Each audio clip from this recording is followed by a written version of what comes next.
안녕하세요. 김태현의 현명한 투자자 방송 시작하겠습니다. 오늘은 모바일 어플라이언스에 다시 한번 말씀을 드리겠는데요.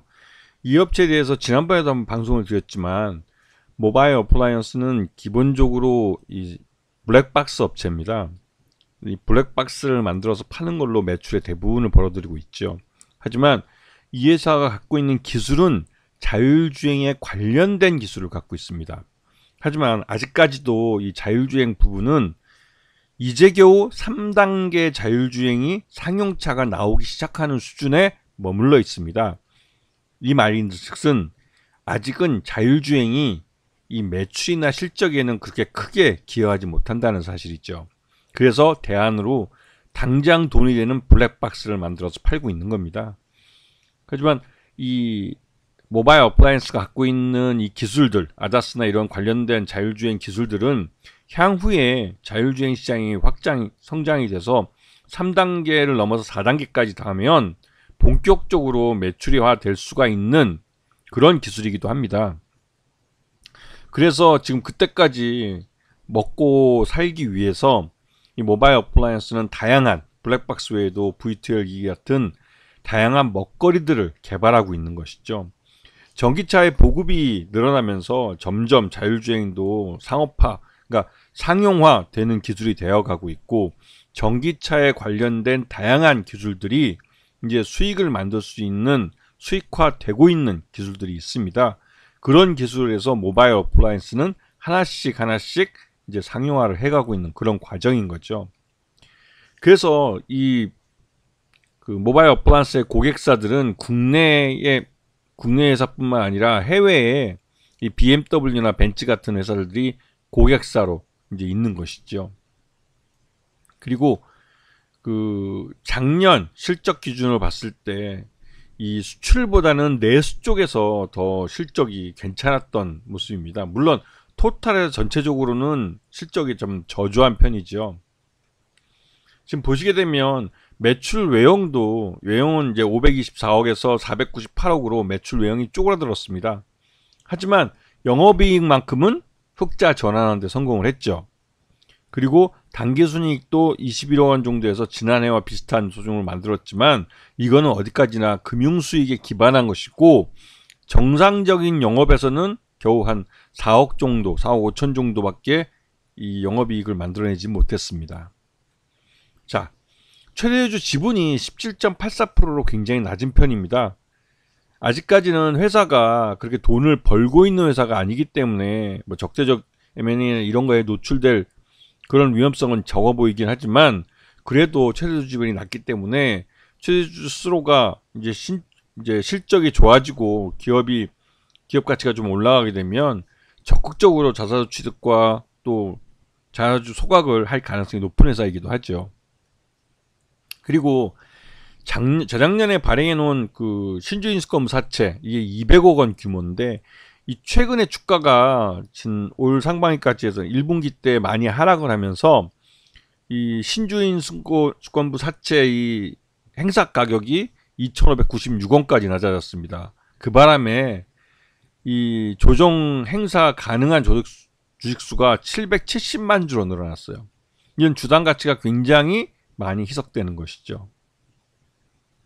근데 이 가격이 최저 조정 한도가 2,372원인데 2,372원까지 하락이 될지는 아직은 모르겠습니다. 하지만 지금 현재 2,596원이고 이 모바일 어플라이언스의 이 200억짜리 신주인수권부 자체가 최저 조정 한도가 2,372원이기 때문에 한 번 더 주가 급락이 나타날 수도 있다는 불안감이 있기는 합니다. 하지만 최근 들어서 이 모바일 어플라이언스 주가가 급등하는 것은 이 완성차들, 특히나 이 모바일 어플라이언스가 예전에 고객사로 거래 관계를 갖고 있던 다임러 벤츠 같은 회사가 이 3단계 자율주행 자동차를 상용화해서 시장에 내놓기 시작했습니다. 아직은 수량이 이렇게 많지는 않지만 3단계 자율주행 자동차가 상용화돼서 시장에 나왔다는 게 의미가 있는 걸로, 이제 자율주행 자동차에 대한 시장이 본격적으로 열리고 있다는 것을 보여줍니다. 작년에 작년 8월달 정도에서 자율주행 관련주들이 대거 급등한 적이 있었는데요.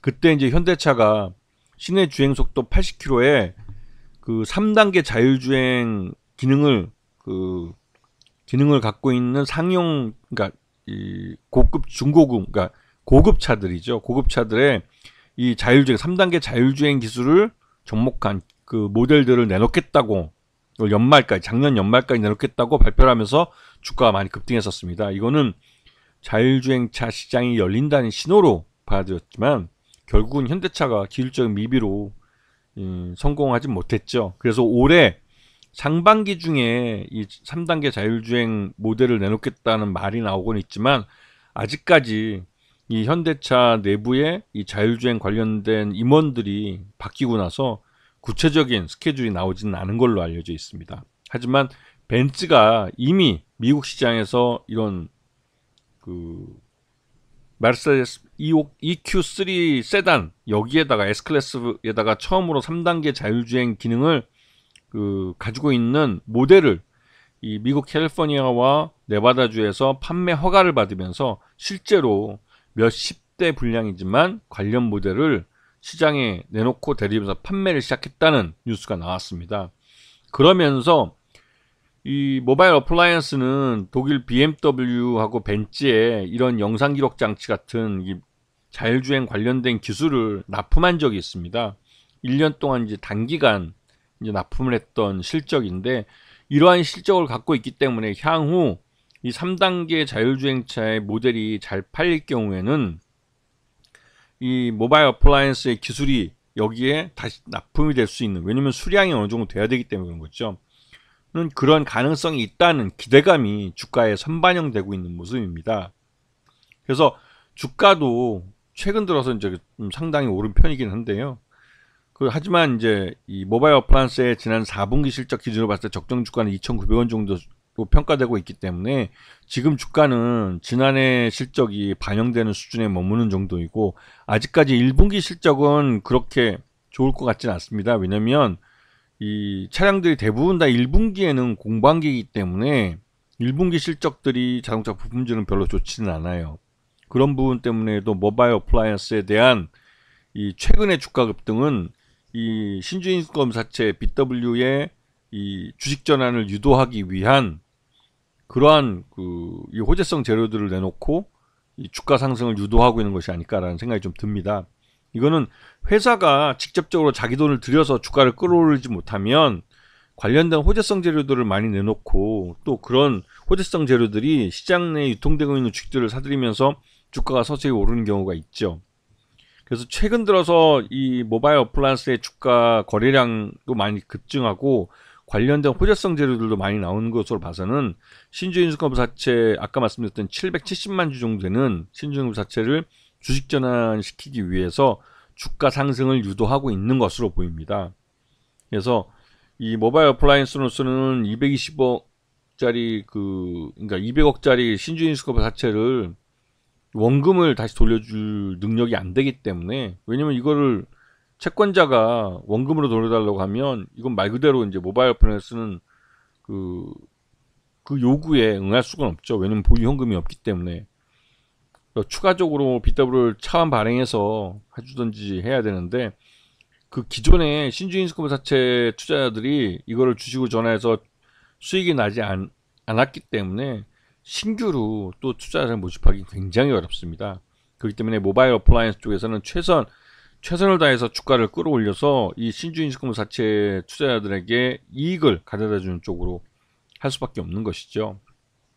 이럴 경우 통상적으로 시장이 좋을 경우에는 주가가 잘 올라줘서 회사가 이제 내놓는 그 호재성 재료에 시장이 잘 반응을 해서 그 유동성이 주가를 끌어올리는 경우가 종종 있지만 약세장에서 경기 침체 속에서는 쉽지 않은 경우입니다.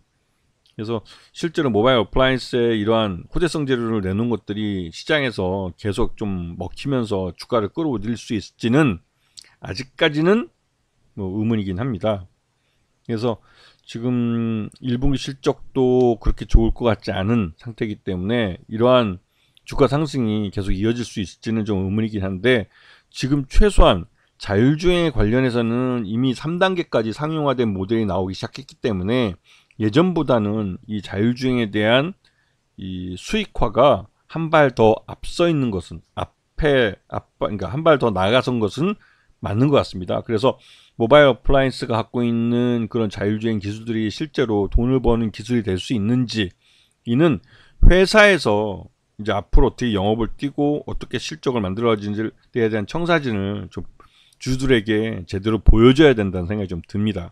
그래서 이런 부분들을 잘 챙겨보시면 나름대로 모바일 어플라이언스에서 장기적으로 투자를 할 수 있는 회사인지, 이런 부분들을 좀 주의 있게 보셔야 될 그런 시기라는 생각이 좀 듭니다. 자, 오늘 방송 여기서 마치겠습니다. 감사합니다.